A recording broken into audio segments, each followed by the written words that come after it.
सध्याच्या काळात मित्रांनो तुम्ही पाहत असाल की कमरेविषयीच्या समस्या खूप जास्त वाढताना दिसत आहेत. तर ह्या समस्या ज्या आहेत त्यासाठी आपल्याला काय करायला पाहिजे, तर मित्रांनो डेली फक्त 2 ते 5 मिनिटं तुम्हाला ही एक्सरसाइज करायची आहे, जिलाच की आपण कॅट कॅमल एक्सरसाइज म्हणतोय.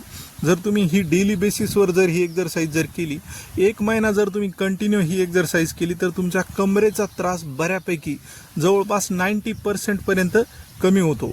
आता जरी कुणाला समस्या चालू नसतील किंवा सध्या ज्याला समस्या आहेत कमरेच्या, त्या दोघांनी पण ही एक्सरसाइज आपल्या डेली रुटीनमध्ये ॲड केली पाहिजे. मित्रांनो फक्त करायचं काय आपल्याला की या पद्धतीने जी पोझिशन मी दाखवतोय तुम्हाला, तर त्या पोझिशनमध्ये आपल्याला 10-10 सेकंद होल्ड करायचं आहे.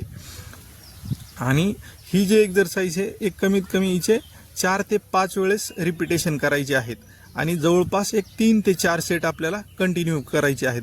आणि लास्टमध्ये मी जे तुम्हाला दाखवलेलं आहे, ज्यामध्ये मी फास्ट मुवमेंट करतोय, ती सुद्धा आपल्याला एक शेवटच्या टप्प्यामध्ये एका सेटमध्ये थोडी मुवमेंट राहायची आहे, जेणे की काय होईल, तुमची जी लोअर बॅक आहे ती मोबाईल राहील, म्हणजेच तिची मोबिलिटी कंटिन्यू राहील. आणि मोबिलिटी जर कंटिन्यू राहिली तर तुम्हाला समस्या ज्या आहेत लोअर बॅकच्या त्या वाढणार.